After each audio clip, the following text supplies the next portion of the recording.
Hey, what's up, everybody? Haven't done one of these in a while. It's a comic book hangout, but obviously, we're going to be talking about a very interesting topic with my esteemed panel, who are a bunch of my friends. And the topic is what is working in comics. But before we talk about that, I do want to quickly mention that this episode is brought to you by my friend Preston Poulter's book, Palace of the Golden Princess. And you could actually try issue one by signing up for Preston's newsletter on pocketjackcomics.com, and he'll send you a digital copy of the book so you can try before you buy as issue three is coming out.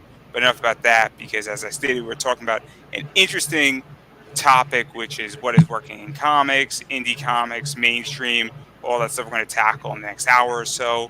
But before we get into that topic, I do want to give everybody a chance to introduce themselves a little bit, what they do, their perspective on where they're coming from, and all that stuff. Who's Who starting? wants to go first? Alphabetical order. All right. My name's Aaron Dowan. I write, I edit. I'm also a graphic designer. I own and operate Catalyst Comic Studio, and I also script stuff outside of Catalyst Comic Studio.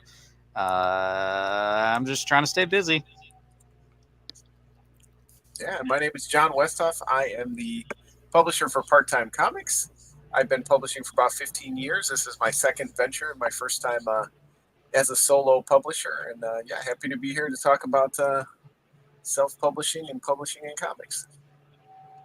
I'm Terry Jackson. I write, I do character design, I letter, I edit, I also ink.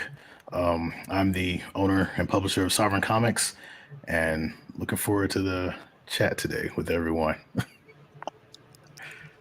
Well, before we really get into it, I do want to thank everybody for being here. Obviously, I've interviewed all of you separately, and this is the first time back doing something like this. And so I kind of just want to throw out an open question in what you guys think, what is working in comics right now and what isn't, because it is very tricky, I find, right now. And I think the landscape has shifted, and I think it's shifted in the last 6 to 8 months, and it's always evolving and it's always changing. And I'm curious where you guys feel it, because I am on the other side of this trade, which is the eBay side and the retail side. And a lot of you guys are creators. And so what is that like? 'Cause I'm curious your perspective on all that and where you think it's all going and where, what's working. Boobs are working great. Everyone seems to like them. And talking about comics. Yeah. In comics, boobs are working great. Yeah. Second verse. I'm gonna say something about that once you're finished here. But yeah, no, really. I guess the more important thing is what's definitely not working is superhero stuff. It's been a struggle. Also, I'll say that trades, they don't seem to be doing that great. I've been watching a whole bunch of different people. I have one up myself, but like watching a whole bunch of different people that are running trade campaigns. And the landscape itself is a struggle right now, but it seems like trades are really going through it. And I think a big part of that is something that we had talked about with Ed, where people have already collected the issues, so they have no incentive to actually just get the full trade. So it's been a lot of work. But yeah, I don't know.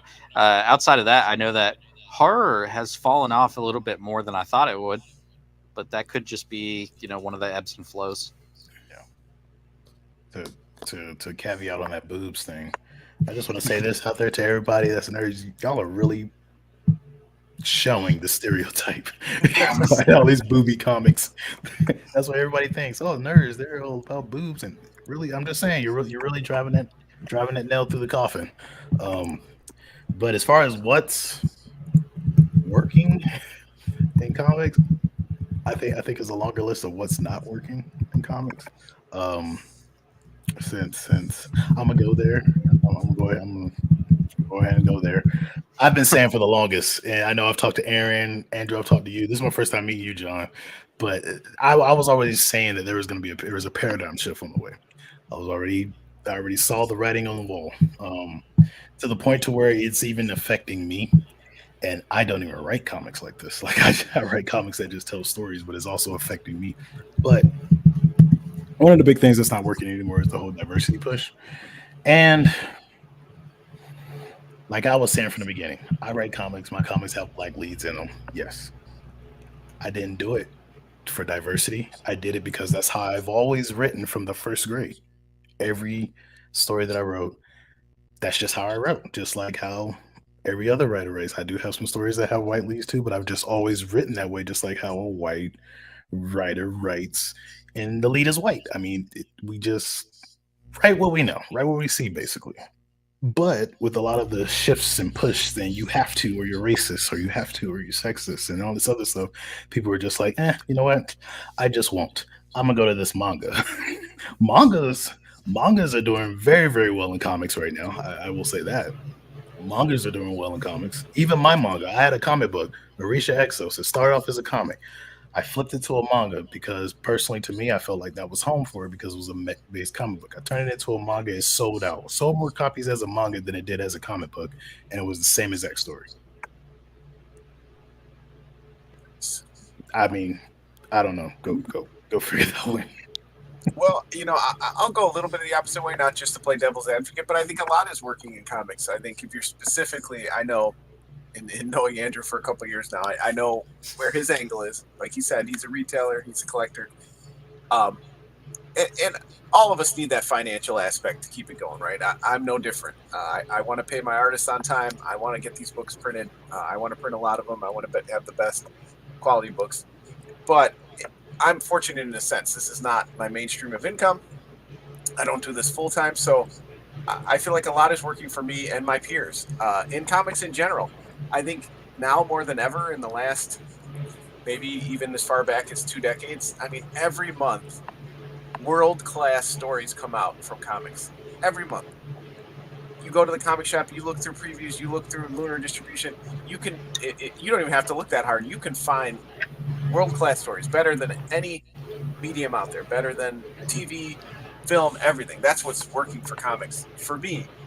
But the financial aspect, the distribution aspect continues to be the struggle. And that's what's not working in comics for me. Yeah. Kickstarter's a bit of a grind even, whereas, 15 years ago when I started, I could get, minimum funding with a decent amount of effort. Now it's really, it's a full-time job just to scratch out your couple thousand to print your book. There really is, even though now we have more options than ever than Diamond, there's still just not enough for smaller books. Not a lot of people willing to take those risks.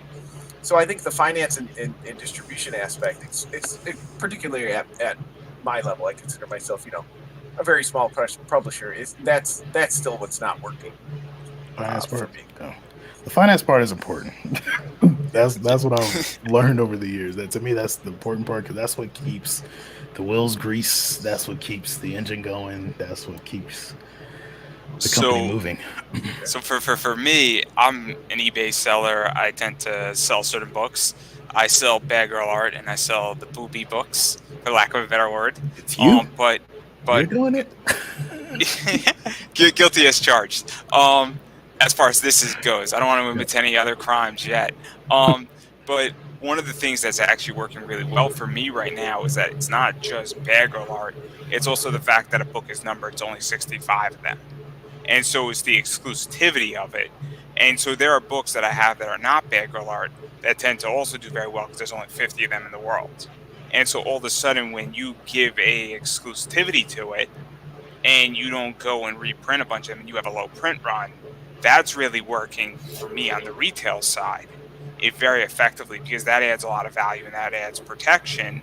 And if there's 100 people who want a book that only has 50 copies, then that's where the value comes from. And then also the other thing is that I am able to buy a $20 book and sell for $50 and it moves at 50 or it sometimes moves at $45. And that's the other thing too that I think is also really crucial is price right now. Yeah. Where if your book is $30 for a floppy, it's a lot harder to move. And I'm going to mention a dirty word here, but Andrew Tate just released a book and he's charging like $100 for it. And it's a floppy, and I get it's Andrew Tate, it's controversy. People love Andrew Tate or hate Andrew Tate, and it's a little bit different because he's a top celebrity and influencer. But that price point is definitely a deterrent for a lot of people. And, I think that's something that is also massively working for me is that when somebody has a book that's $12 on Kickstarter, I'm more likely to back your book because it's more affordable. Versus when you're charging $20, $25 for cover A, I mean, it's hard for me to get behind that book. That's a big commitment when I could go to, previews and mainstream and legitly buy, I think, what is it? In Midtown Comics, it's like $250 a book. I could buy 10 books, or I could buy one of yours on Kickstarter. And so that's just how I view it as both a collector and a retailer is where I'm at. And so I think it's just so interesting, and I'm curious how you guys feel about that, because while it's not necessarily you're trying to sell your book for value on Kickstarter, I would imagine that certain things that I stated matter, like exclusivity and price points. I mean, I look at Kickstarter as... Oh, go ahead, sir. Oh, I'm sorry. I forget stuff quick, so I want to shoot it out. Now, the one that I did want to agree with you with exclusivity. Always been a hard word for me. I don't know why. Excuse me, but I do think that is working in comics, because I have heard the complaints of past years of where stores will get multiple books, like, oh, we're gonna have this variant cover, and you're gonna have characters on the variant cover who aren't even in the book, and so on and so forth. People are getting tired, because this is like the gimmick was getting too big for its britches. It was going too far. And I will say that has worked for me, because one, I got away from the gimmick a long time ago. I only do about 2 or 3 variants at most. I'll do a virgin and I'll do a theme, and that's it. I do like a virgin and a theme, and that's it. So I did a theme at this con where it was the first time I ever did a con exclusive, and their theme was 90s. So I did did Saved by the Bell cover for this particular book where it just fit, and that sold. Even at the price point, which I was selling it for, I think, 20, gone, sold out, But in the same vein, I am not reprinting that. So while I do still have some books, the ones who have it, they're the only ones who have it, and those are signed. So if Triple High becomes a movie, guess what? They have that signed themed book, and they're the only ones who have it. So I do agree with you on that. That does help with comics. However, the one thing that is killing us as creators, and it's not necessarily us in this part, is the individuals out there who I feel are being a little abusive with their power and their level, to where they're like, oh, well, I'm such and such, so I'm gonna charge you $40, $100 for a 22-page comic book. Like, that is killing the rest of us who are just, because of inflation, like right now my books are 10, but my floppies aren't 22 pages either. My floppies, like, Andrew, you've gotten them, Aaron, you've gotten them up, they're like 30 plus. So basically they're like a quarter of a graphic novel in their size. So for me, well, maybe even half, depending on the size of the graphic novel, but for me it's like mine are 10, but people look at that, and because they got burned by somebody who sold their book for freaking $100 and then didn't deliver, and now I was like, I'm not buying that for 10. I don't even know who you are. I can get, like you said, I can get Marvel books for $250. And it's like, and then on top of that, the other killer is, most people look at that, but what most people aren't understanding is, if the biggest ripoff, I'm gonna put this out there, math, is Marvel and DC, because they're charging you $3 for a book when they're printing 1 million books. $3. They should be, and 6 now. Yeah, you're absolutely right. Thank you, John. And they're printing like 1 million freaking books. They should be selling those books for 99 cents, and they still will be beating us as far as money goes. We're selling those books at our prices. Not all of us. Some of us are taking advantage, but the majority of us are selling the books at that prices so we can keep our stories going. So we're selling them for $5, $6, $7, $8, $9, $10 for floppies so we can keep the story going. Whereas Marvel and DC are selling their books for $6 a floppy, 22-page floppy that has 14 pages of advertisement in it. So they can keep their business going. So they can keep their business going. It's like, so they should be honestly selling lower, and they can still keep their business going. I want to touch upon something you mentioned that I also think is really hurting comics, because this is the other side of the coin, is that when people get burned on Kickstarter, I mean, let's all be honest here. How many of us have been burned on Kickstarter? Raise your hand. I mean, I'm still burned right now. He burns himself every time he hits that launch button. Every time. Oh, man. But I don't know about you guys, but when you get burned on a campaign, I mean, I am a little hesitant the next one I jump in. I don't leave completely, but what if it's your first time or your second or your third time on Kickstarter, and you say, you know what? I would rather have a shitty book than having no book at all. And especially when you get burned at $100, because I've been burned at $60, $70, $80. And it's not gonna. I'm not gonna be homeless if I lose $80. But it stings. Right. It stings. Oh, yeah. I Yeah. mean, it's not fun. So I think that's hurting comics in a lot of ways too. Is that a lot of people? I had a friend said there's a lot of people doing comics. There's very few people who are professional, and I think that's part of the problem. I think that's a big one right there. Is the professionalism. There's a lot of people that float in, not really knowing what they're doing, and it ends up kind of hurting everybody in the long run. But I'm going to try to say this without giving away who I'm talking about. So That's gonna be a hard one, Aaron. His name there's is a John Eastoff. there's a book. It's not me. It's not me. So it's all right. No, it's there's a book that was written by people that won a Ringo, and It wasn't me. it was illustrated by a person who works for some of the larger companies, and that was back in 2018 that I backed that, and that Matt, the coder of Catalyst, backed it as well. He actually backed it on a tier where he got an original sketch from the artist. Nothing, still nothing. In fact, it's to the point now where they don't even do updates anymore, and so now there's just ongoing jokes on like the update section and the comment section where people will be like, well, another 6 months, hope everybody's doing well. And it was like $30,000 or something that they made, and I don't think we're ever going to see that book. But the problem, what I'm trying to get at is these are people that are known in the industry that are a little bit like bigger than small press, and it's turned me. I mean, it's people that I've went and sat with and talked to and had a decent relationship with for a time at cons and stuff, and now I just kind of push them away, and I don't know if that's even the right thing to do, but at the same time, it's like I don't want to be associated with what happened. I still I struggle through every campaign, but I still get my crap out. Well, and that does seem to be the trend. I don't have the stats to back it up, but it does seem like once they get into 5 figures, that's when you're actually feels like to me you're more likely to be burned, or maybe that's just the ones that are talked about more because there's more backers. I don't know, but I don't hear as much about the $4,000 campaigns. Same. I just don't hear it. Although I should say the few I've been burned on, I've been pretty fortunate. Have been sub lower number ones, but it doesn't keep, like Andrew said, I'm not going to be hopeless or anything, so it doesn't burn me too much.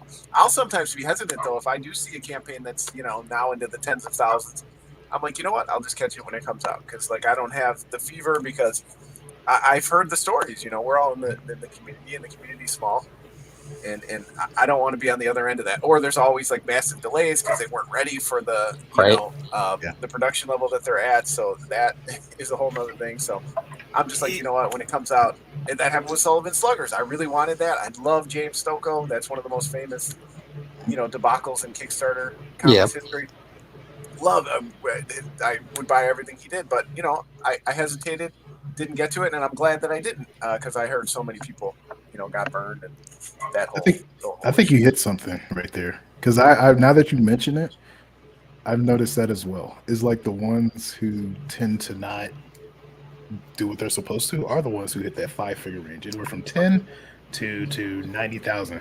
But it's like once you clear and get into 6 figures, and fortunate enough to maybe almost touch $1 million, they're of course gonna do what they have to do because they're in the limelight now. It's they got 250,000. I don't Those know are the ones you really hear about, right? The ones that Yeah. really get out there. They're clowning all the time because they're Exactly. just not ready for that success. Like you said, there's no barrier to entry in comics. So the professionalism just isn't there. The accountability isn't there through the sites. They could be a little bit better about being assertive with Absolutely. refunds, but they kind of take a hands-off approach. See, we're actually touching about something really interesting, and I haven't spoken about this. So I haven't been very vocal about this, but I just went through a $25,000 expansion in my eBay business where I brought in merch over $25K in about 5 months. What people don't understand is that that's a huge liquidity issue for me, where it is up and down, money's flowing in and out, where I have recycled liquidity insanely in the last 5 months, where I have a limit on my credit card and I've exceeded that on a risk level that nobody should ever do. And there's questions, and there's questions from a lot of people close to me saying, what the fuck's wrong with you? But also, what's happening now is that I'm moving so much merch that I actually have an infrastructure problem in my eBay business, because going from running a business that does 20,000 a year to potentially doing 60, 70, 80,000, I'm not ready for that. My infrastructure is not developed. And this is a retail side of the business. I can't imagine that if you're running a campaign and you were doing 6,000 and then 3 campaigns later you're doing 60,000, I can't imagine you have infrastructure in place. I don't know how many people in comics have real infrastructure in place to handle that volume and handle that responsibility. And I think sometimes people have a great concept, the ball gets rolling, and then they're going downhill, and then it's like they're I don't want to say they have a good problem because they have money coming in, but they're also fucked because they grew too quickly. And Right. I think this sometimes happens in this industry, is that unless you have the infrastructure, how can you potentially deliver? And that's why you get a 60, 70, $80,000 campaign that takes 2, 3 years, because I don't think it's a comic problem. I think it's an infrastructure problem. Yeah, we wanna get grown up fast. Somewhat. I'll say with the one that I was talking about, I think it's the part that drives me nuts is I think it's ridiculous that they have continued to put out multiple projects since then, and won a Ringo Award for one of them, and nobody wants to talk about the 300 plus people that are still like, well, what happened to that freaking book that we gave you guys $30,000 for? Or like even the simple stuff that was supposed to go with the book, like at least send that or something. Or hey, how about an update? I mean, because Kickstarter finally at least put that at the top where that is the responsibility for us running campaigns, is we are supposed to continue to put updates. I understand they put up there's no guarantee, however you want to look at that legally, but I mean there's a problem when people are making that much money and they're not willing to go figure out how to make it work. Because Exactly. at that point, if you're making $60,000, how about you hire somebody part-time to figure out your infrastructure for you? Exactly. You just have the most base level business acumen and say, okay, now I have a little bit of funds. I can't do this myself. I can hire out a fulfillment group, whatever. There's plenty of them. There's plenty of us in the community happy to share. We've had success in the past, what's worked and what hasn't. So, yeah, I do appreciate Andrew saying that, but I think some of it is just human nature, right? You get a whole bunch of cash in your hand unexpectedly, and you don't know what to do with yourself. And then, I mean, Tony Harris is another example. It's been 10 years, since and it wasn't even that big of a campaign, 11,000, something like that. And then I see him at the Heroes auction, bidding on art. It's like he's just hanging out in the crowd, like, hey, my book's not out. I would be embarrassed. Like I was embarrassed for the Yama Sigmata issue too. Like I stopped talking. Like I was doing updates, but I wasn't out there flashing around and stuff. I halted all books, and my book was only maybe 5-6 months late. Yeah, I halted everything. Everybody's like, "What's the new book coming out?" When the Yama Sigmata gets sent. That happened with us with like Tilt 3, and my anxiety was so through the roof that I deleted Facebook. So, well, and there you go. Maybe the problem is we have an internal conscience. Maybe we shouldn't. Things would be easier. I mean, I had one digital book that the artist was super delayed, and like you said, I felt embarrassed. Like I had not fully fulfilled this 12-page add-on book that I couldn't get done. Like I don't like not to deliver. I get upset when I'm like 3 days late sending out a book on eBay. I'm really upset about it. 3 days late, I'm like, but like it's also problematic for me right now on eBay, where I'm owed books by a bunch of people on Kickstarter and other comic companies, and they are delayed by 5 to 6 months, and I'm like, I'm buying retail packages, and all these people on Kickstarter owe me retail packages, and every day that it's late, that it said it's supposed to be out in May. And I don't want to name who it is. Nice guy, I'm friends with him, and it's not his fault. It's his artist's fault. But like, you got to realize that you're costing me money, and I'm on the money side of this. But what if you're a fan and you just want your fucking book? that's the thing, and that's the thing that ends up hurting all of us. But it goes so much further than that, because you're talking about infrastructure stuff, and Tier and I, we teamed up with for Maverick Distribution, and then he brought on, oh gosh, I'm gonna get in trouble. He brought on some other people. I'm not gonna say who. So he just brought on some other people that ended up never sending in their books, so he had nothing to distribute, and he paid for them, and it threw the company under, so that he literally could not afford to do what he was supposed to be doing. So like now he's had to take a step back, and we're trying to help him reboot everything. And it's because multiple publishers screwed him out of stock. Like his actual product that he was supposed to be distributing into stores, and that I think you're right. I think there's that side, there's the personality side, but there's also the infrastructure side where people jump into things that they're probably not ready to jump into, and then it just kind of collapses. Mm-hmm. It's like we used to say growing up, like, don't let your eyes be bigger than your stomach. And I don't know if I'm from the country. We talk weird down there, but don't let your eyes be bigger than your stomach. Basically, it's saying like just because you see it doesn't mean you can stomach it. Basically, is what it's saying. You know, you hear that as a kid because as a kid, stomachs are small. We get full easily, and I think that's what a lot of people are doing. Because first off, they're looking at the money. Secondly, they're looking at, oh, I can get a movie option for this, which I've said before to folks, movie options don't mean anything, and if you don't read the contract, it might actually screw you over in the end. I mean, look at Hollywood now. Just saying. But people's eyes get too big, and then when it all comes, because a lot of them get to that point either through clout or doing what the hotness is at that moment, then I'm like, oh crap, what do I do? And get caught up with that. And I wonder if that's what we're seeing, some of the rebound of that too. With and I don't have a ton of experience. This is hearsay.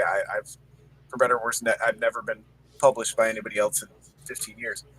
But a lot of the small publishers we had saw a boom in that, right? And I think their eyes were bigger than their stomach, right? They were like, oh, yeah, I can do this, and I can put out 12 books a year, and then all of a sudden they're late and not paying, and you're hearing all these stories. Yeah. For so many of them, it's not just like one or two; it's tons, and then and even some of the bigger companies and all kinds of stuff because they don't know how to manage. They looked at the industry and thought, oh, this is easy.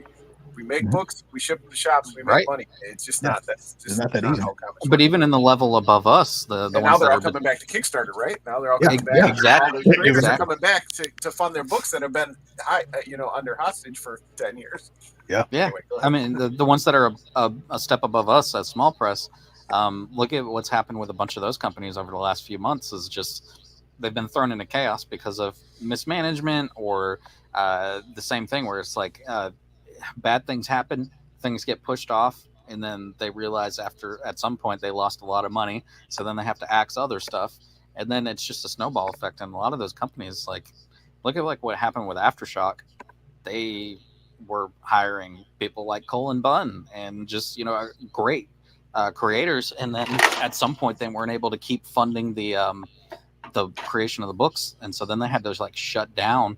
I know some other stuff happened at the same time, but they had to shut down, and they're just now starting to bounce back, and that's terrifying when you're beneath them. Exactly, and it's like, and here's another analogy. One thing, like I was helping another publisher come up, and he's actually doing pretty well because he was kind of nervous in the beginning, and he's doing well. And I told him, I was like, look, man, everybody in the gym didn't start at 450 pounds. Everybody didn't start benching 450 pounds just because that's what you're seeing right now. They all started either with just the bar or with 5-pound plates or 10-pound plates or 15-pound plates or whatever. Everybody didn't start benching. That's not everybody's step. That's not everybody's first step. Everybody builds there. And I think with a lot of folks, they want to jump to that. They want to jump to, look how much I'm doing. And it's like, you got to start over here. You're going to hurt yourself. And in the end, they hurt themselves. Did you also feel, and not to interrupt you, that also everybody looks at these large campaigns doing 50,000, 100,000, and they don't look at cost of that campaign. They don't look at the profitability of that campaign, because statistically, you could have a campaign that is more profitable that does $20,000 than a $100,000 campaign. If your expenditure was $4,000 and you made 20, and somebody spent $100,000 and they spend $90,000 to do it, the $20,000 campaign in that circumstance is more profitable. Exactly. They also don't look at how long that individual's been around. How long that individual's been in the grind and been doing their thing. Like, for instance, and I'm gonna bring him up, and hopefully I don't get you canceled when I say this, but like Eric July, like this is his second multi-million-dollar campaign that he just did for ISOM issue. The dude's killing it. But what a lot of people don't know, I know this because I listen to his band. This dude is a freaking rock star. Also, he has a band. And then he had his YouTube channel that has over 500,000 subscribers and stuff like that. So this dude what people don't know is that he leveraged one audience into another. I mentioned Andrew Tate. Andrew Tate will do 500,000 on that comic when he crowdfunds it, not because the comic is good or bad. I don't know. I'm not going to go speculate because I haven't read it, but because he has a built-in audience. It's the same thing with Kendall Jenner puts out her tequila. She has a built-in audience. So naturally, if you like the Kardashians, you're going to probably buy that product.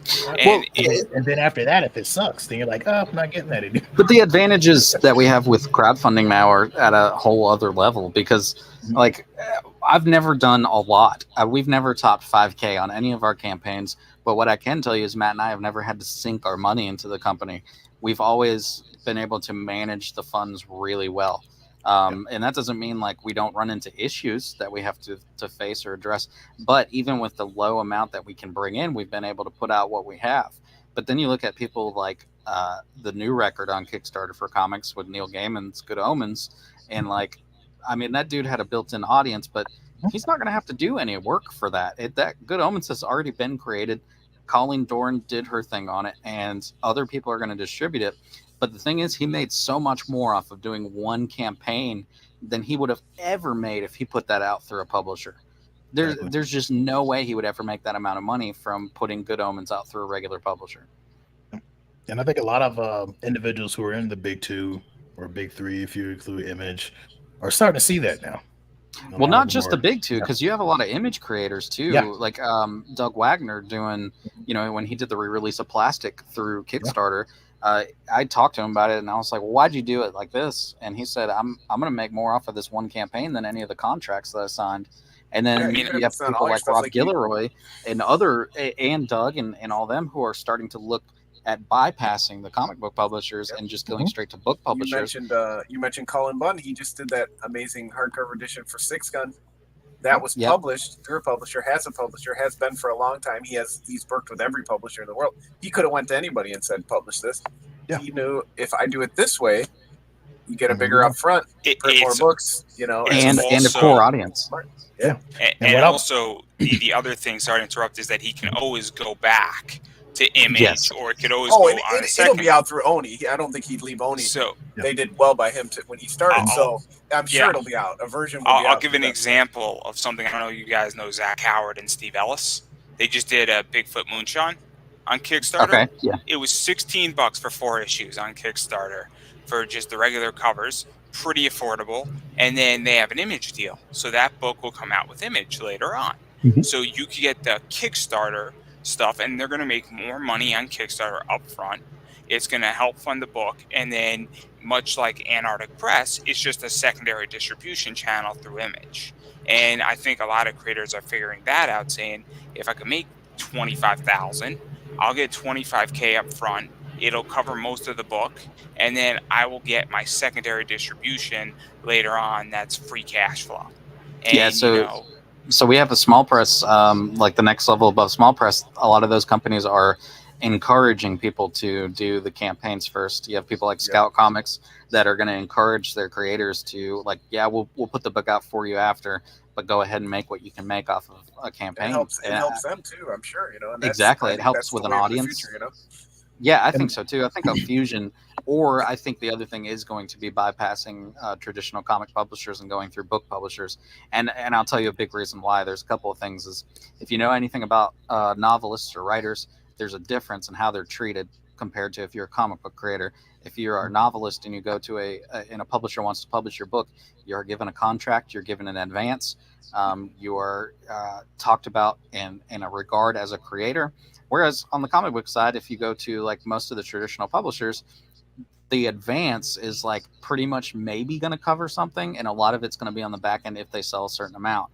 It's just not the same kind of market at all. And so a lot of these people like Rob Guillory he's kind of bypassing it now and going straight through a traditional book publisher, because you're automatically going to be in all the bookstores without having to dance around the other publishers.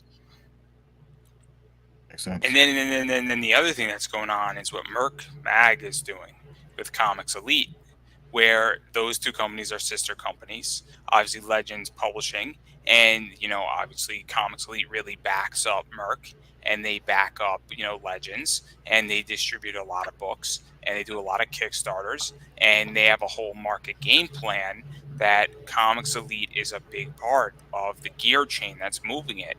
And so I think that's also going to be the future, where if there's a comic store like Third Eye Comics is in Maryland, I used to live in DC, and they have 3 or 4 stores, all of a sudden, if they want to produce a book, they almost become the publisher. They use Whatnot, and they use a lot of different channels, and they make that store part of the engine that moves the book. So now you have a company behind the book, not just, a person. And you have all the advantages that a company has. And I think that's something that's very interesting. And then I think the other thing that's also interesting that's going on, that's working, and I'm going to mention Pat Shan, where Pat has a job writing other people's books, and he writes his own. So you mentioned that you script things out. What if you are doing Catalyst Comic, Aaron? I'm putting you on the spot, but you're also scripting somebody out. So you have gigs, and you have your creator-owned stuff. That's so exactly what I'm doing.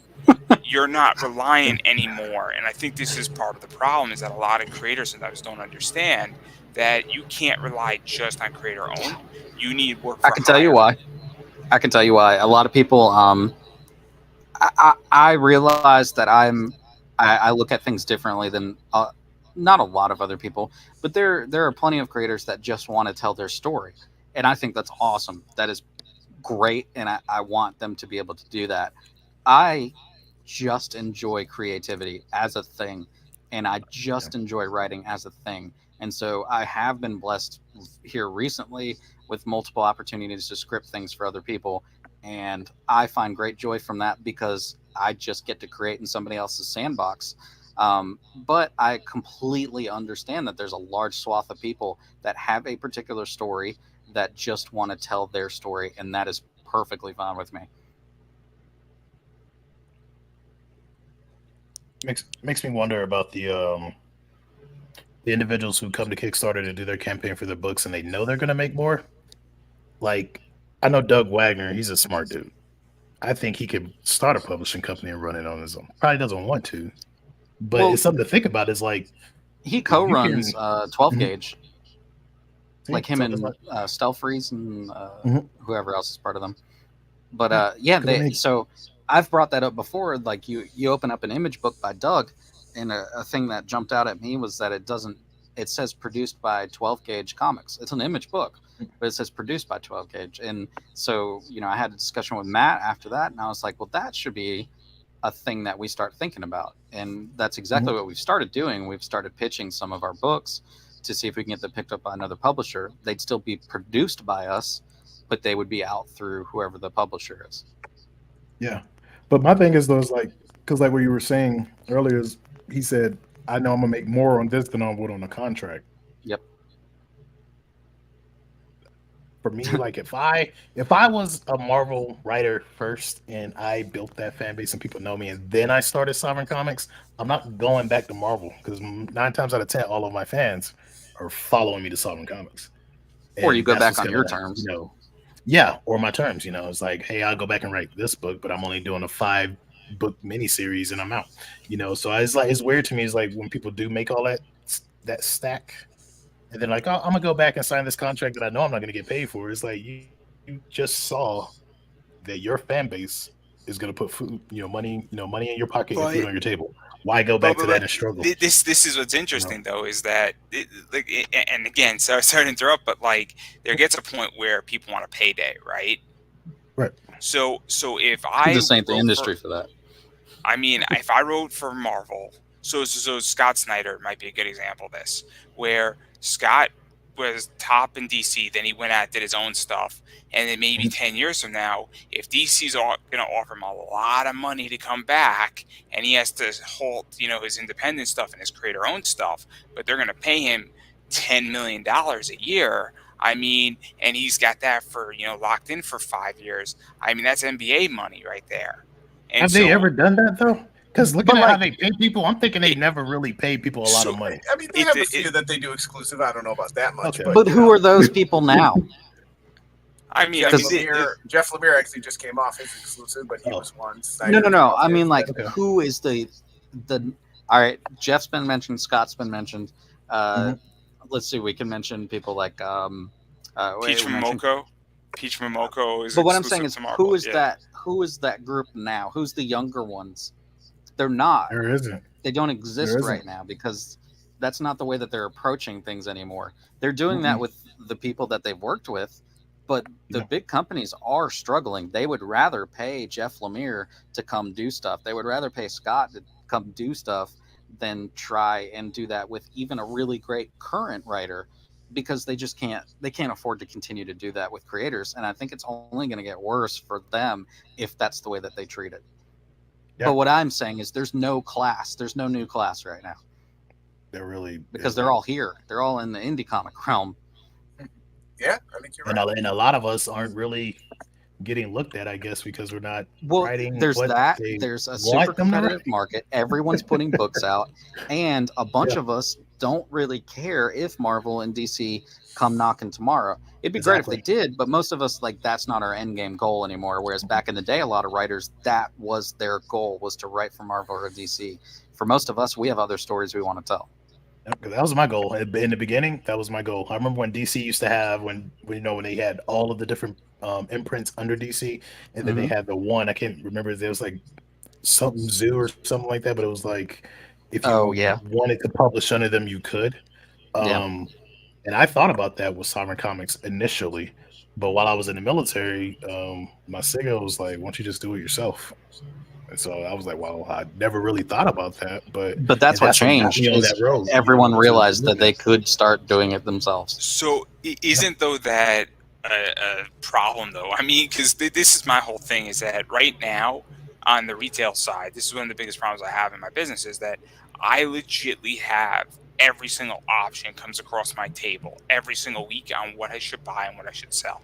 And it becomes very problematic for me where, something like Merc Mag, they're dropping a really hot book, and I'm going to make a lot of money on it in literally 12 hours tomorrow. It's going to come into my store. I'm not even going to have it. I'm going to sell it. It's the book. It's not that hard to figure it out. But there's all these other books that come across my desk that are a coin toss. And so as a retailer, I have that problem. I'm like, what's the next big thing? Because there's a lot of good product, but it's figuring out what's the great product, what's the top tier product, what's the book in, the indie comic space or even mainstream. I mean, you look at something like Power Hour, and there's companies that are producing things that are indie without any crowdfunding. And I can't even imagine what it is as a reader. I mean, I have a problem on Kickstarter as a fan. I'm like, what the hell am I supposed to read? There's a lot of great stories out there, and it's tricky for me. And I think that's a problem where it's like, how do you get my dollar? And people really have to earn I can see that. I can see that. I don't think it's a problem because, again, I don't have to worry as much about the financial aspect, but it is. There's a lot. Like I said at the beginning, there's a lot of great stories. Even every week, all these awesome peers that I have in the community post, they're awesome shit. And funds can only go so far. And we know we're in an industry where, there's limited readers, there's limited audience. So yeah, if you have, so many thousands of creators putting out books, I'm going to walk back my statement. I'm going to walk back my statement a little bit. Maybe it's not a problem. Maybe it's a challenge. Might be a better way how to put it. It is. That's it. And I will say this for honestly, sometimes that's a good thing, right? You got to stand out. You got to do your best. But you're right. It is a challenge, Andrew. It's all about, and this is one of the reasons why, I was told at one point, because I mentioned my degrees, and they were like, well, you don't need a degree to do this. You don't, but to understand how business work, it does help. So in my marketing, I learned how to rebrand, learn about SWOT analysis and all this different stuff going through my degrees that helps me with my businesses. And so it's like, okay, I'm sitting here. I'm not the only one creating comic books. Aaron creates superhero comics. I create superhero comics. John, do you create superhero comics? I'm not sure if you do. You do too. So it's 3 superhero comic creators right here. And it's just like, even though we're talking and we're here, our books are rivaling against each other. Like, what is going to make someone buy my book over Aaron's book, over John's book? So that's the stuff I have to figure out. A lot of people don't know how to do that. And so that's the same thing as That's the Yeah, same thing we with the got- big companies, though. It's the Yeah. same thing that all of us did when we were kids. Mhm. Is we found superheroes that we liked, and I think it's the Exactly. same way now. It's That's what why- voice do we like? Exactly. That's why I was saying all that to say that I started concentrating on the fans that I have now. And you know what my fans started doing? Bringing in fans. There's a con that I go to once a year, KaiCon in Tennessee. I have people, folks bringing people to my table, you know, buy his books. I read them; they're good. And I think a lot of us forget that because we look at Marvel and DC now and how big they are. But in the beginning, especially without social media, especially with phones being not the way they were in the 70s, the phones were like horrible in the 30s and 40s. Word of mouth. That is still a very powerful tool that I think a lot of people are forgetting about. And so it's like, wow, now I got quiet with everything because I had to rebrand and restructure and figure things Life. out and say, okay, and life, yeah, Aaron, me, you have talked about that. Life got crazy. Had to But rebrand it. yeah, I had to rebrand my life too. but even with that, like now things are starting to come up because of the fans. I'm just like, hey, I'm gonna concentrate on my fans. See, You know, it's and that's interesting you bring that up because I have. John, you're muted. I want to hear it. Yes. Oh yeah, John, you haven't spoken in a yeah. while. No, I think that's a great point. Mhm. Sometimes you have to focus on what you have because it is a long game. And even look at somebody like Dark Horse, who's been around forever. Amazing publisher, puts out great books, world-class titles like Hellboy and all those. Mhm. I mean, they're still struggling, So, Yeah. it's not an easy industry to get in. I mean, again, I've been publishing for 15 years. I've never had a Kickstarter that I've had over 300 backers. So I can look at somebody like you mentioned, Pat Shan, and I can be jealous and be like, oh, he gets 500 backers, he gets $50,000, and this is bullshit. Or I can say, you know what? What are my fans saying that they want? What are the 200 people that do show up? Almost every book that I put out gets around 200. And can I work with that and work within that realm? And then maybe in a few years I do have that breakout book where I get a little bigger, or like you said, you start getting to more cons, building a few there, a few through retail stores, and then you kind of have your audience. I think sometimes when you're in the trenches like us, you get to a couple hundred readers. That's a good place to be. And sometimes if we spend so much time analyzing market strategies and looking at social media and lamenting that we're not into that 5-figure Kickstarter and 500 backers, we aren't paying attention to those who are supporting our books week in and week out, no matter what we put out. Exactly. See, it's Exactly. interesting that you guys bring this up. So in my eBay business, I have customers who buy from me every 2 months or with specific books. So I just did something, and I don't know if it's technically legal on eBay or if it's frowned upon, but I asked them saying, hey, what do you like? Why did you buy this book? And I just asked because it's this girl, and I'm not going to name where she is. I'm not going to name her name, but she buys these types of books from me, and I have it right here. So she buys a book like this from me, and it's limited 65 of them. It's obviously Mount Olympus. It's Star Wars, but she buys books like that all the time. So what did I do? I asked her. I said, hey, why did you buy this book? What was it about? And so now I know to buy certain books because I know she's going to buy them, and I set them aside for her. And I know that she has a cycle, and she's been buying from me for about 18 months. So she buys every 10 weeks or so. So now I have an understanding of my customers' buying patterns. I have an understanding of what my customers want. And then also, if I come across something that I think she'll like, I'll say, hey, what do you think of this? And she doesn't have to buy it, but sometimes she does now. And she's like, oh, that was a good play. And that was good. I didn't know that even existed. And I think that's also something that we forget is maybe you should just ask your customers, hey, what do you guys want? What do you like? Do you like this cover? Exactly. Do you like that cover? Because I understand that if you came to me, John, and said, hey, Andrew, what do you want from Depowered? All of a sudden, now you might get 15 different answers, but if you said, hey, I want a chibi cover, right? Like all of a sudden, if 50 people said, I want a chibi cover for this, or I want an action figure cover, now people are like, oh, this is kind of interesting, right? So now you're giving your audience what you want, which means that they're going to come back. And that is the part right there that I think a lot of people have lost track of. And you see it with like some of the creators in DC and Marvel. I know we've all seen it where they'd be like, "Oh, well, my book isn't for you," or what the customers say don't matter. Like if you're running a business where your customers, these are individuals spending their hard-earned cash There's a saying to in buy your tattooing. stuff. You know, There's a it's saying in so tattooing, right? That if Mhm. you don't tattoo, you don't eat. So if you don't make your client happy and they're not happy to feel comfortable for you to ink them, then you're not eating that day. Yeah, they're And not gonna come. I've seen, in apprentice shops where an apprentice was being like an asshole, and the master, or I don't know, the I guess teacher was pissed because he was like slapping his apprentice, saying like, "What the fuck's the matter with you? This is your client. This is your bread and butter." And I think that's what people in comics have forgotten. I understand that people buy from me on eBay. My eBay job is not my full-time job. It's a side hustle, but they are my bread and butter. If they don't buy something from me, I don't get that money to do whatever I want with it. And so I have to get the right merch. I have to ship it out, and I have to understand what they want. And it's I think it's not hard, but I don't get why it seems that it is hard. Yeah, I I mean, think some it of was these things are. I mean, again, I went 10 years never doing a variant. Like, I do not like variants. I don't even really like floppies. I really just wanted to do, graphic novels. But Yeah. like Tier said, I came around to, I'm going to do a few. I'll do one sketch cover, I'll do one variant, and then the regular cover. And again, that's what my audience wanted. I didn't force it on them. I didn't charge $100 for it. I said, okay, if I'm going to do this, I'm going to set the price point where I think it's fair.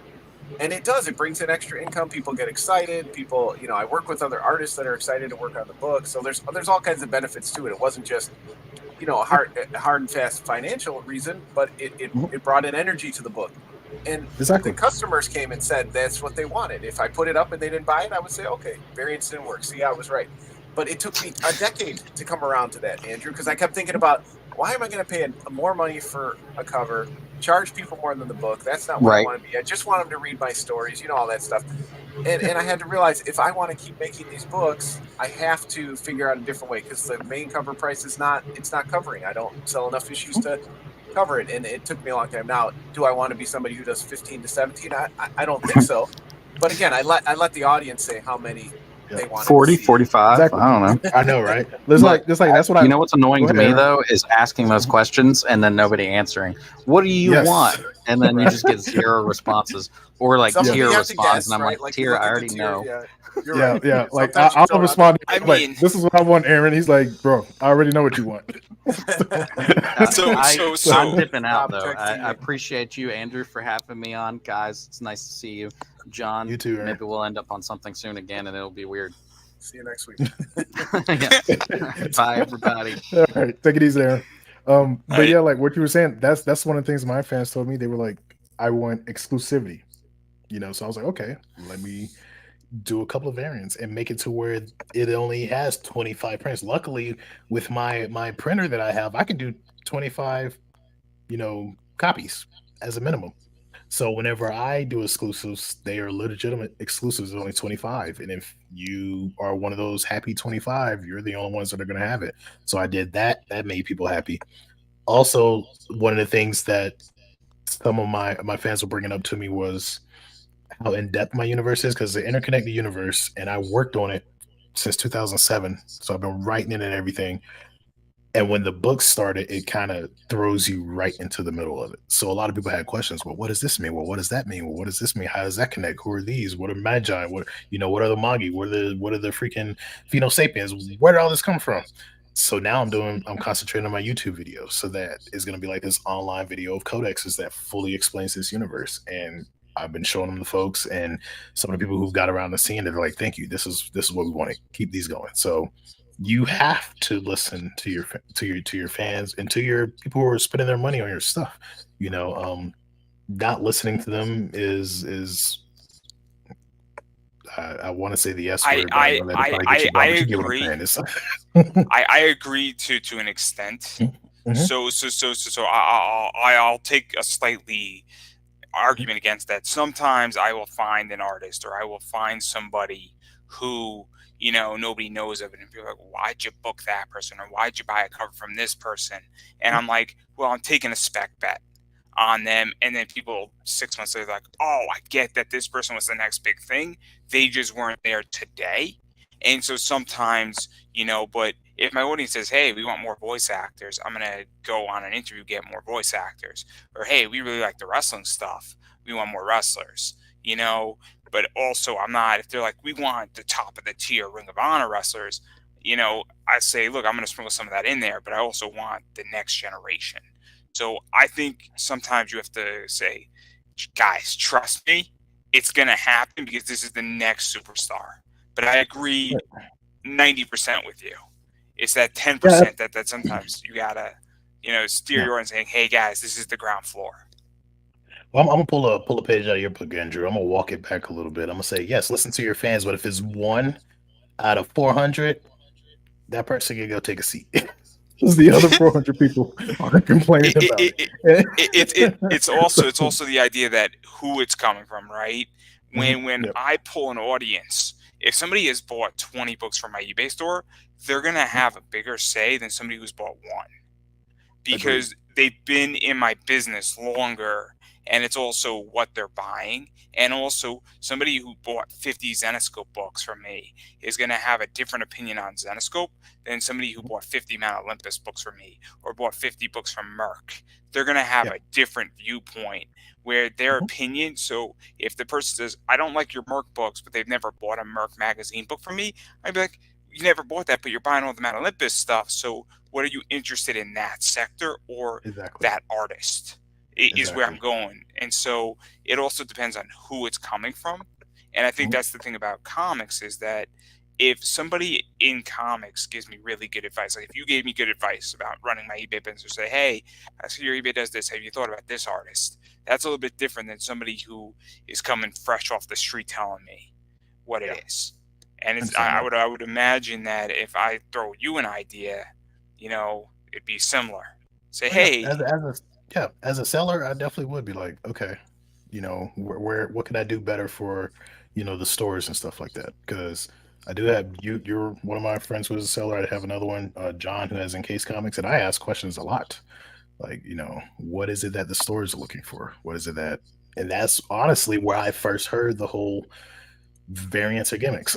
Like there's too many of them. And then even with that, I've been hearing some of the horror stories that these stores have to go through, where they got to buy like 100 freaking regular copies just to get 1 or 2 variants. And that's insane. And that's the other part of the business that a lot of customers don't even know happens, and that's just wild. Yeah, I don't want to go through ratios for all those who are interested in that. That's a whole different ball game. Oh yeah. Just so everybody, the quick version of this is that if a comic has 10,000 print run, that actually includes the ratios in that run. So the regular cover A is not included. That if there's a cover B, it's actually a very complicated mathematical formula that I had a friend develop because I was working on something that was related to that. It's a super fascinating business. So when you see a 1 in 100 ratio variant, there is not, if they printed 60,000 of those, there's not whatever that ratio is. There's significantly less. It is so complicated. It's it's a pain. It's insane. It's wild. And that's when I realized, I was like, oh, so, and even with that, like for shops, if I decide to ever go back to Kickstarter again, or maybe even do my own through my webpage, I might always have that store tier, but I'm not going to do it like that. I'm just going to be like, it's also either complicated. Going to be even or it's interesting. It's an interesting thing. On the indie side with ratios, if you have a cover A and you print cover A again and again and again, and you just don't distinguish print runs, and you have a ratio variant, you're actually making your ratio variant moving, which means as an investor and as a retailer, I don't know how to price that appropriately because I don't have a print run of your cover A's if you don't distinguish between first print, second print, third print, fourth print, which makes it really hard for stores if you're going to really get down in the weeds to understand it. Because if John, and we'll use you as an example, let's say your action figure was a 1 in 5 ratio variant, and you did the Power issue 1, and then you did an action figure variant of that. The first time you do a Kickstarter, you print 200 copies of cover A and you print 50 of the action figure, if you then go on Kickstarter 2 and you don't distinguish and you print another 200, the ratio changed and it's actually become a bigger ratio. But how am I supposed to know how to price it if I bought 5 of those books? And that's a real problem for a store and for somebody like me, because if I know you're going to print 600 books in the next 18 months with Depowered, and I know the ratio is going to, I think, increase on that book, I mean, that's a real play for me when I go into all this. And I'm like, cool, as time goes on, this book becomes more valuable. And it's great that you mentioned that, and thank you for mentioning that, because you just let me know that I was doing things right from the beginning. Because with my books, I put which version it is, even for the variants, in 2 places.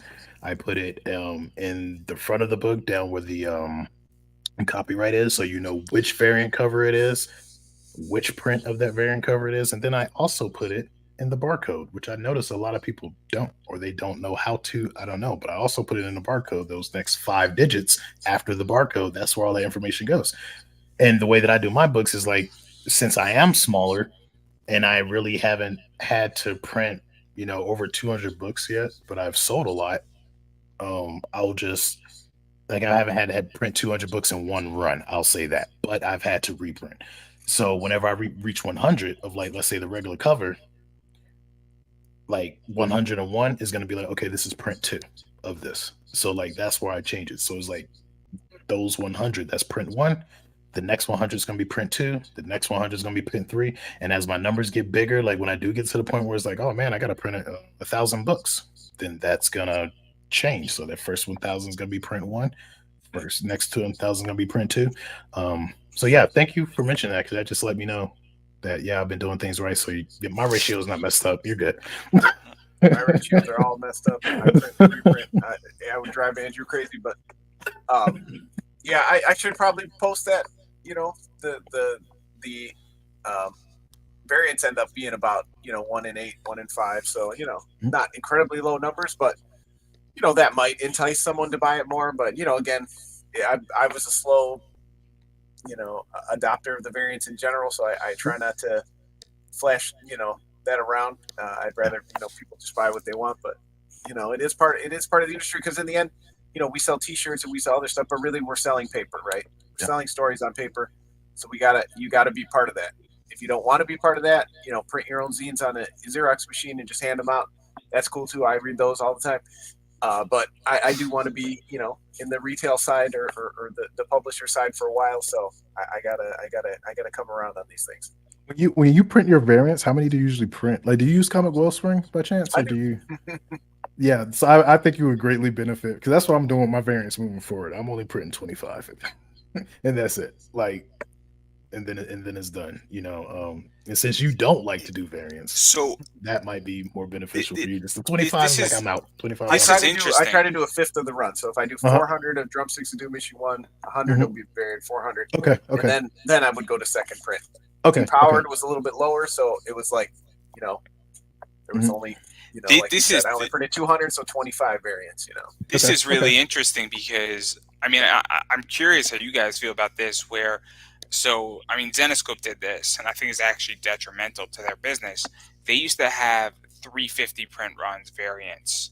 Then they raised it to 375. Then they raised it to 400. And I actually think that's a really bad position, where the value was the fact that it was a 350 print run. And now you've added 25 more in there. Then you added another 25. And then what's going to happen is that it's going to become a 500 print run, and it loses its value when your whole business was exclusivity. And I understand that your audience has grown, but they used to have these Zen boxes that were 150 Zen boxes, and they raised it to 200. And so the value has changed, where those 50 extra boxes diminishes the value of that box. And it's not just a little bit, it's not like a percentage one, it's like maybe like a good 5-6%. And when you're in that business, and it also from an exclusivity collector's position, and so I'm actually curious how you guys feel about that, because I actually think that's kind of what's wrong with comics. That I get that a business is growing, but you also take away value in it, and now you have a real problem between those two components, I feel. Where you have an idea where if you have 1,000 new fans in there, you need to have bigger print runs and you probably need to have more variants. But if you built on exclusivity, I mean, where's the balance? Well, and I think, this could be a whole nother 2-hour long conversation. Comics, as you know, because you're on that side of it now, they're stuck, right? They have to have the retailers. I got boxes here, Magic the Gathering, okay? Same thing. They're always trying to find the balance, being a business of, if I reprint these cards into the ground, are the stores going to revolt and say, your cards are worth shit now? So they try to do these like secret sets and these exclusive things, and then they're not really interested in controlling the secondary costs. Some of that they are. They don't want their fans, not to have money to buy new product. But that's not really what they're trying to see. How much can I maximize in money from us while still keeping the retailers who sell our product happy? And that's comics in general. That's exactly. really what the fight is about. We're constantly trying to figure out. I mean, if they could sell you a 2-page comic for $1,000 each and you would buy it, they would do it in a second. Oh yeah. Don't kid yourself about that. And they're always trying to find that balance. How do they put out the best product but make the most profit off of it? And that's part of it, right? They're going to try that. They're going to inch it up and see, well, how many stores still buy this if it goes up to 400? Okay, they didn't buy it. We're going to back down to 300. Then we're going to go back up. And that's the tough position. I'm glad I'm not in that position where I have to analyze, those numbers to pay the bills. But, that's the difficult part of comics, I remember when I was young and I used to read comics and stuff, and you will hear about a variant, but you'd never see the variant. It'd be that one lucky kid who got the variant. Yep. Like, I believe that's what it needs to go back to. Because so many people have variants now. It's like, oh, I got that variant. And then 40 other people, oh, I got that variant. Right. It does I agree with take you, away but from again, that value. Marvel's not going to do that because then they don't see that. Because then but Andrew puts it on eBay for $100 and they only saw the $4 from it for buying those issues or whatever. They always want a little piece. They want to get a piece of that pie too. So, and I guess in that they gotta, I don't know, learn how to let go like they used to do in the 90s. Because I don't know, like, because I think even with that, I think that brought more popularity. And then on top of that, like, you remember like in trading cards, how like Tops and all the trading cards and stuff, you would hear, oh, there's a freaking, they did a reprint of like a Babe Ruth card. You're like, what? There's a Babe Ruth card in that pack? Like, well, Andrew's on that side of it too. Sporting cards are coming back because they went through things too. I'll throw flooded something. the market, and then now they're doing, the jersey cards and the shoe. I'll throw something even out with that, there. like, but what I'm saying is, like, even with that, people will go and flood and buy up all the packs just to They're get killing that each one other card. at Walmart over. Exactly, just to get that one card. Do you actually know the story? What happened at Target? Do you actually know the story? So. Yes. What I'm happened? sorry, I said it was Walmart. Sorry, Walmart shoppers. I didn't. Target didn't sell. Target didn't sell sports cards for about 6 months during COVID because at multiple Targets there were fights. Now there's two things Target was concerned about. One of them is more important than the other. They were concerned that people in the store were fighting each other, because if you beat the shit out of somebody in Target, Target could be liable. But more importantly, what Target was worried about is their employees getting hit, which I think is a better position for Target to take. I mean, however you feel about Target, it doesn't matter. If Target says we don't want to sell cards because there's a fight and our employee could get hit in the face and smacked, no thank you. We don't want to put our employees through that. And if they gave up $2, $3, $5, $10 million in sports cards for 6 months because of that, Target should be respected for it. Exactly. And it took a long time for Target to get baseball cards back in and sports cards. And when they got them back in, counter, right? It depends what Target you're in, but in certain Targets, it's behind a counter, and it's crazy. And it's wild, and I'm on this side of the whole thing. I mean, I just was at International Trading Card Day. It was last weekend. I was fortunate enough that I picked up some random packs of Topps Chrome, and I pulled an autograph card, 199 refractor of James Outman. But I mean, people really go ballistic over this stuff, and I have a very expensive card set on eBay right now, a Topps Cosmic Chrome stuff that's trading for $450. And Topps limits it to 2 per customer because they sell out. That thing sold out in like 2 minutes. Jeez. So, I mean, it's insane, this whole business. Yeah, and I get it. I get Target's approach to that, which is a great approach. Protect your employees. But in the same, that's just bad home training. Like, whatever happened to, oh man, I missed it, and then walk the fuck off or go to the next store and see if it's there. Like, I was why at- try to beat up I somebody was who has the I was at Target Con. So I'm a big Sonic the Hedgehog Mhm. fan. So I was at Target Con not for baseball cards but for Pop Funkos because they had the Flock Tails Mhm. and they had the Flock Knuckles. I'm a huge Sonic the Hedgehog fan. In case anybody hasn't realized, Sonic the Hedgehog, really big fan. Super big fan of it. Love it. And so I was at Target Con, and as I'm exiting paying for my tails, all these grown men who are 40, 45 years old are all lining up to get their baseball cards behind a closed counter. And the line was pretty big. It was pretty big. And I'm like, this is kind of crazy. And all I want to do is get my Pokemon. I'm like, hey guys, gotta just get a few Pokemon. I'm like, yeah, sure. It's great. I thought it was funny, but it's insane. But I agree. I think it's a good thing for the industry, but I think it's bad too because if you don't get what you want, you're upset.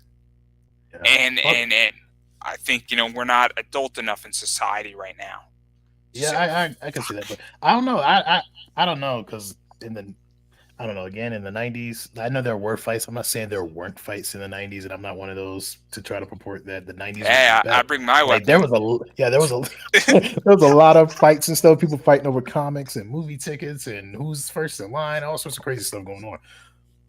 But in the same vein, is you gotta have some type of self control. There's times where I went and I'm like, oh wow, they have, because I used to collect baseball cards. I have signed football cards, baseball cards, and stuff like that my dad gave me the last time I went home. He was like, hey, you left these big old stack of the old, trading card and trapper keeper type deal, just cards that I had. And I never punched anybody in the face for a card. I was just like, oh man, you ran out of packs. Okay, well I'll go to the next comic book shop or the next gas station or whatever. Yeah, maybe you need to be punching people, maybe off, doing these Kickstarters for $1 million, never fulfilling, and never fulfilling anything. I'm just too but nice. Also, in the '90s, there was 4 billion people on the planet. Now there's 9 billion people. So there's very true.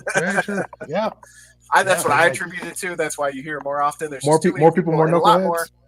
That also leaves a lot more people, desperate and those people who get taken advantage of are more. So that's a whole nother social worky side of me.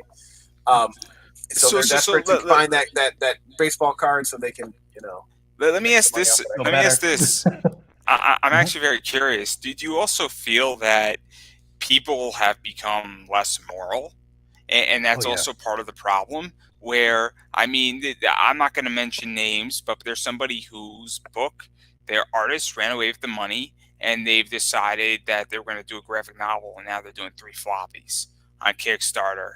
And I don't know if it's a moral problem, but if you promised me a graphic novel and now you're moving the graphic novel to 3 floppies, and I think that's a big issue. I don't know if it's morality because he's trying to do the right thing, but you just moved the goalpost beyond the goalpost. Well, why did he move it to 3 floppies? Because he lost his artist?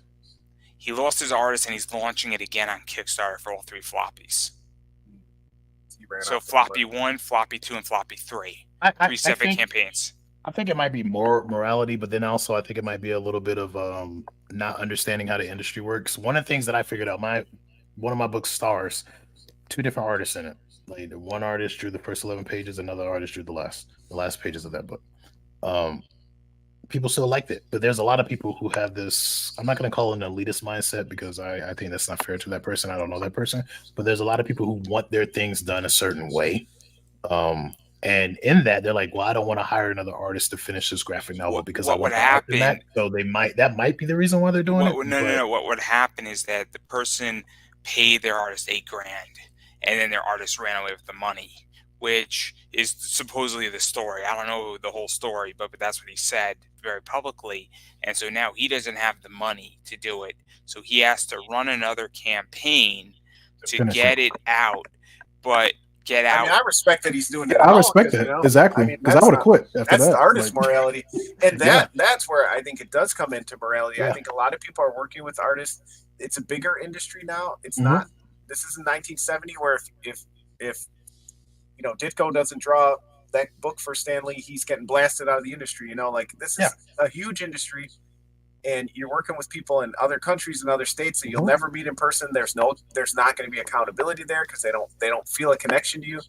I mean, that's why I often work with people I've known for a long time. People, I'm going to come across. So if we don't get together, there's at least going to be some accountability within our peer group that they're not reliable. And I think that's where a lot of new creators they find somebody, they Google their name, and they hire them, and they run off with their money. It just happened with the Pyramid, same thing you're talking about. Now she did the right thing, and she's figuring out how to make the book, even though she's already in the hole thousands of dollars for someone she paid. Because she didn't do her research, she didn't vet the person, and I think that's a huge problem, and that's gonna run people out of the industry too.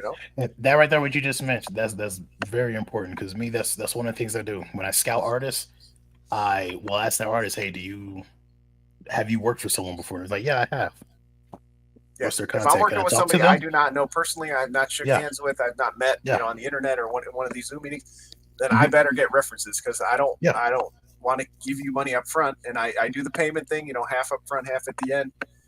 I pay my artists on time, so do the respect. I mean, I'll be honest. If I do a book, which it could happen, could not happen, I'm going to pay per page, so I'll pay 3 pages at a time. And that's fine too. If you agree to that up front, 4-page, and when they come in, I'll pay you. I think that's great. It is because that's how I get paid at work. I don't get paid till after I work the hour. Exactly. Because that's another thing I do too. Because I got the same thing happen to me with Temple High issue 1. What a lot of people don't know is that book is complete, but the first artist ran off. I gave him pretty much paid him in advance, and then they ran off.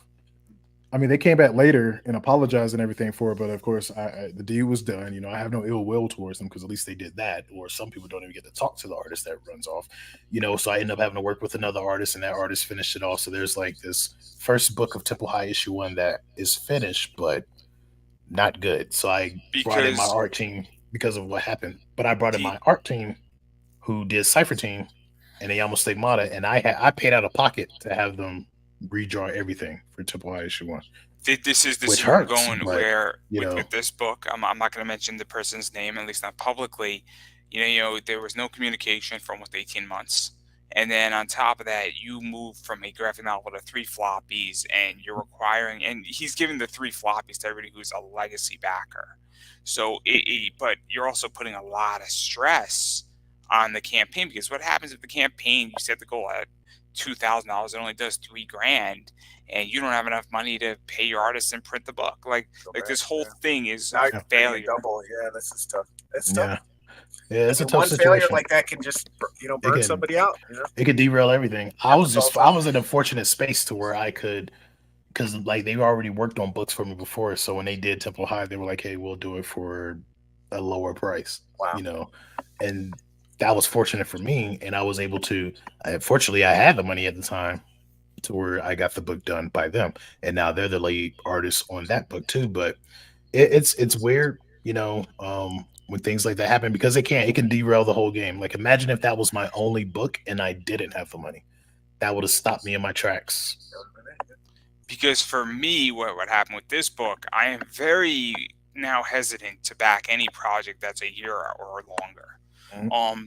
The only person I will back a year out is Pat Chan's Destiny New York, but it's Pat Chan who has a well-proven track record, and I have a relationship with Zenescope. So I highly doubt that I'm going to be the one who's going to get screwed on that. But my point is that I think that beyond that, I won't back a project that's a year out anymore, because I just can't. And it's unfortunate. And it hurts me and it hurts the community, because how can trust is a big issue. And I think that's something. But then again, when somebody, even like, I don't think on Kickstarter, you should be able to run more than 2 projects if you haven't fulfilled. I don't. I think that's not. And they have started cracking down a little bit on these people opening multiple accounts and stuff, because that's a whole other topic that's in the industry. I think I might know which publisher you're talking about. I think they're doing a little better on that, but you shouldn't be able to run more than 2 if you haven't fulfilled. I think you should have one account, and then on top of that, if your updates are still saying, "Hey man, where's my book?" or "Hey girl," or whatever, or "Hey them they, where's my book?" You shouldn't be able to launch one until. Hey, babe, where's my book? I say that, I love it. I'm looking at the screen waiting for my next one to be approved, and I haven't fulfilled the last issue of Drumstick. So sorry, everyone. It will come out. It's not late or anything. It's not late. It's still on time. I'm just in that pattern like Pat Shan and Travis Gibb, where I got to have 2 going at once. Well, that. But yeah, like it's interesting, but I guess this show was on what is working in comics. What's working? Creativity. I will give it that. There's been a lot of creative jokers coming into the comics world.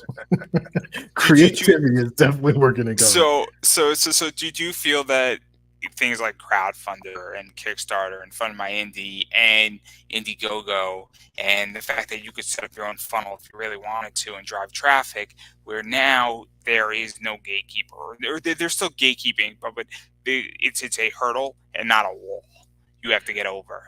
And I definitely think that's working. There's so many options now. I think it's great that there's so many options outside of Indiegogo and Kickstarter. I think that's a good thing. The barrier to entry now is even lower. Anybody can jump on there, and if you have a decent product and get your word out there on social media, anybody can raise a couple grand, get their book started, and I think that's a great thing. That's only going to push more people to create and be excited, about comics, and then you got bigger creators like Neil Gaiman bringing more backers to Kickstarter that are going to get the updates that might say my book in the email chain or something like that, and that's a good thing. Because again, the avenue to get our books into stores is still so high. That wall is so high that all these other avenues are just a great thing for the industry. And as far as like you said with the gatekeeping and stuff, I don't think there's much now. Like a lot of people still say it's some now, but like you were saying, John, you've been publishing for 15 years. I started right at my university in 2007, but I've been working into how to make a comic. Like I started that in 2009, and I remember back then there wasn't a lot of help. Like I would see people, a comic group out, John, like, how do you do this? Crickets. Like no one wanted to help. No one wanted to tell you anything. Well, who do you print through? No one wanted to say anything. That's a big that part's changed. So as far as like, can anyone make a comic? I'm not going to say yes to that, because if you are creative, you can make a comic, because I do think even though there's a lot of creativity in comics now, there's a lot of people with creative mindsets in comics. There's a lot of people learning how to be creative coming into comics. But there's some individuals where, hey, you may have an idea, but it doesn't make you a writer. Find a writer. You may be a writer.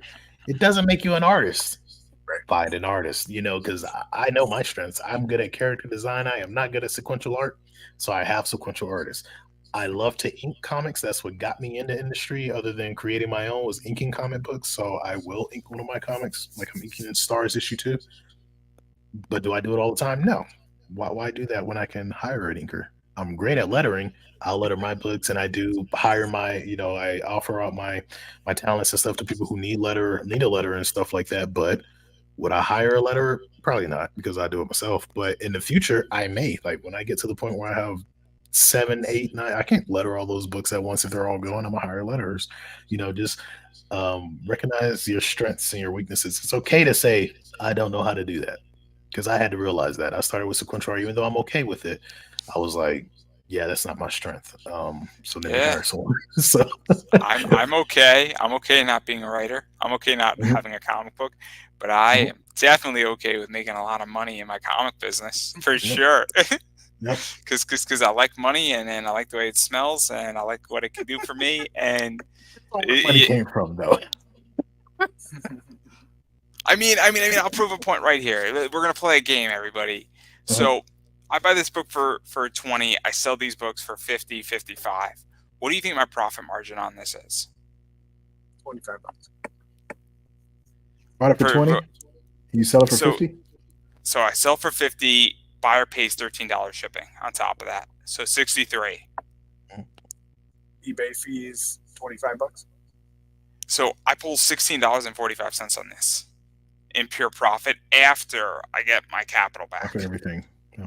So after I put money aside for taxes, eBay takes their fees, the shipping, and the repayment of the book. I pull in $16.45 on this in pure profit, which means that pretty much once this thing is sold, and I already sold one of these, and is that it's worth $16.45. And the reason why I bring that up is that people need to know their numbers. And I think the most successful people right now on Kickstarter know their numbers massively. I print the ones who are successful in. I put $6,000 in it. I come out negative $2,000, and that's okay because I still got a sweet book that I made with my buddy. So I need to But- get on but- Andrew's side and figure out my numbers a little better because But right now I'm always in the black. the difference is that you have an IP though. You have an Right. IP. And that is really what I started the company for. I wanted, a house for my IP in case something ever comes up, or once I get to graphic novels, now that we're starting to do collected editions, I think I'm ready for the next phase. So I'm okay with putting my hobby money into it, or whatever you want to say. I don't have an IP. I mean, I have, I own my trademarks and obviously my show to some degree is a huge library, but I don't have an IP. But I don't have a problem. I mean, I have a business that buys and sells goods, and I have clientele, and I have a nice list of clientele, which is worth money because if you know that every 3 months somebody's going to buy from you $200, and then you have a lot of those clients, you can do all right in life. But again, I don't have an IP, and I'm well aware of that. I don't own Slave Larissa from Mount Olympus. I have no ownership beyond that book. So I own the book. I don't own any IP related to it. You have an IP. So the fact that you pumped, $6,000 in, you're down -2, or you got $4,000 back, your IP costs you $2,000. As it sits, and every time you sell a book, that once you're done with that, if it's 6 issues and you pumped 26,000 into it and you recouped 16K of it, your IP is costing you $10,000. But if you sell another book, it goes down by that number. That's how I see it. And again, once I get to those trade paperbacks will really start helping things out. It's a long game, so again, Because at least with the trades too, like you can sell them for more. And then in a lot of cases, where I had to go back, part of my rebrand and me redoing things and making things a little more exclusive.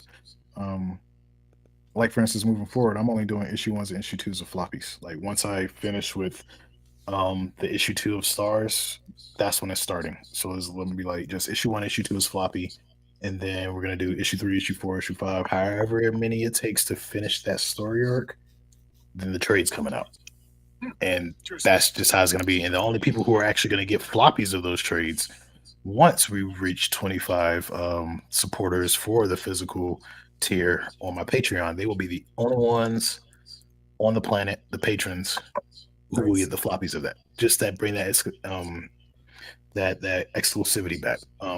But yeah, like learning your numbers, learning how much things cost, learning how much it costs to not only just ship the book, but how much your shipping supplies cost, like from tape to the actual label paper.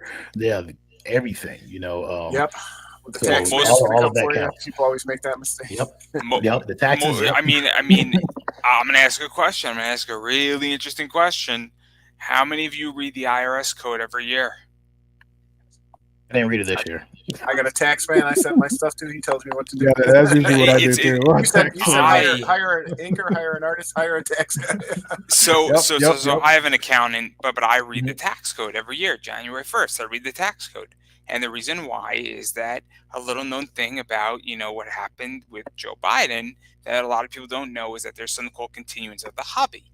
Continuance of the hobby means, and this is relevant to my business, is that as a collector, we're going to use this book again, if I bought this book for $20, right? And then I bought a graded book of this book for $90, and then I sold this book for $60, this is not a taxable event because it's under continuance of the hobby because I upgraded the book. And so in certain circumstances, you could have a situation where you potentially have a portion of what you sold if you continue the hobby. So I bought certain books and I bought 3 sets of that book. One of those sets was for me. So now all of a sudden I brought in profit $400, but I get return of capital plus continuance of the hobby, and I'm only taxed on a certain element of it. And this is so crucial to understand, is that understanding return of capital, understanding your taxes. And this is where I think a lot of creators, and I'm not saying do your taxes yourself, but if your accountant doesn't understand return of capital, you're going to be fucked. Yeah. I mean, I have a great tax person. She helps me. It'll be the best couple $100 you ever spent. 'Cause they will bring it right back to you because they know Exactly. things I would never know. Exactly. But this is one of the things where I'm saying you need to have a basic understanding of what is even on the table, saying, hey, I just want to see where is this calculated in that. And that's a big thing that I think is, if you understand that and you understand that, and we're not talking millions of dollars of taxes, but 700, 800, 900, $2,000 over here, it adds up. Oh yeah, Yeah, for sure. most definitely. Yeah, it's been killing our profit margin, but again, it's a long game. So, and find those things you can write them off. Exactly. I do appreciate the conversation, gentlemen, but I do have a 9-year-old who learned how to text, so she's harassing. We're about to wrap up because I got to go too. Single day of life, gotta go. So obviously, I'm going to let everybody just say where they're from, quick promotion, and then we're going to get out of here. Right, yeah, thanks, Andrew. It's been too long. Gosh, it's been a couple of years since we talked. I appreciate the roundtable discussion. I've been doing this for 15 years. Now my current company is Part Time Comics. The link's right here. Linktree is the best. You can find all YouTube, store, current crowdfunding, all that stuff. Find us on Linktree. But, we're putting out independent comics. Our latest Drumsticks of Doom just funded its first arc. The first arc of 4 issues is done. Trade paperback will be next. So we're very excited about that. We actually have 3 more comics coming before the end of the year. So follow us on social media and check out our books. And if you can't back, of course, sharing helps. Us small publishers, so we do appreciate it. Again, Andrew, thank you. You know me, I'm always eager to come on the show. You were one of the first individuals to actually, when I was trying to get on podcasts and shows and stuff, you were the first one who was like, yeah, I'll take you on the show. So I feel like it's an obligation. So everybody be like, hey, Terry, you want to? Yep, I'll be there. So think again, this was fun. I enjoyed the roundtable. If you have another one like this, I look forward to being up there. If you'll have me. As far as where you all can find me is at Sovereign Comics, anywhere, Twitter, Threads, Instagram, TikTok. Yes, I have a TikTok, YouTube at Sovereign Comics. You can't miss it. It's an orange lion head on a purple field, so can't miss it when you find it. As far as what's going on with us right now, I'm concentrating on my YouTube, so if you can follow the YouTube, there's going to be a lot of videos coming out that's going to be explain some of the things that's going on in the world, some of the terminology, because a lot of these words and a lot of these terms, like, I had to piece together for myself to create them, and a lot of people are like, what does this mean? So these videos are going to explain some of those things. At the moment, I am working on Cypher Team issue 3, which is going to be crazy. It's a 2-parter. It's like issue 3 part 1 and part 2 is going to be nuts because it really explains. One of the questions I got to is, what does No More Miamis mean? You're going to find out in issue 3. You're going to find out in issue 3. And then also I got Stars issue 2. That's scripts done. Pencil is going to start working on that here soon. And then I'm going to be inking that to hopefully get, no, I'm going to go say hopefully, I'm going to hold my feet to the fire to get that released beginning of next year. Yeah, right, tonight. We'll be getting it next year. So yeah, we got some books coming. And yeah, that's all. That's all I gotta say. And then just about me, obviously, all over the place. So you can check me out. Obviously YouTube, Pop Anime Comics, Facebook, Pop Anime Comics, Conversations in Pop Culture. You could Google that. Do a lot of interviews every week. Do a lot of content. I've been taking 2 weeks off from YouTube, but I release about 23 to 25 videos a week on YouTube. So I am all over the place. There's something for you on my YouTube channel, and I do have an eBay store. It's Pop Anime Comics Collectibles, and I probably will have the hottest book this week in my store tomorrow at some point. So if you're looking for it, it's the hottest book, and if you don't know what it is, don't worry. Let's go Barbie. Let's go party. Hey, it's not that hard to figure out what it is. I'm just gonna let everybody know that it's gonna be expensive. It's gonna be expensive. It's probably gonna be like $350, easy. And it's gonna be worth every penny. And I don't expect it to last till Saturday, minimal. So just giving everybody a heads up. It's gonna be a mad dash for it. And there you go. But there's something on my eBay store for everybody. I have books for like $10, and I have books for legitly like 600, and in between. So that's everything I got. And I'd just like to thank my guests for everybody. Yeah. And one more thing I need to say. I can't believe I forgot this, and they will probably kill me when they find out. So I did bring on 3 writers to the Silver Side. One thing I said I would never ever do, I finally did it. So Scorpio, SJ, and John.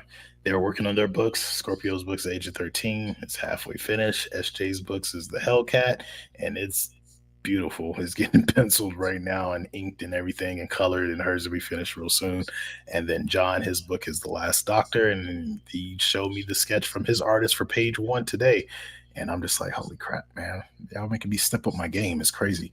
But yeah, so those books will probably be released by end of the year to beginning of next year. And I think one of them might be around summertime next year. So yeah, those are 3 other books that I didn't create that'll be under the Sovereign Comics banner that'll be coming out real soon. Wow. So And that's everything I got to promote. That's everything I think you got to promote. And I think that's a wrap, everybody.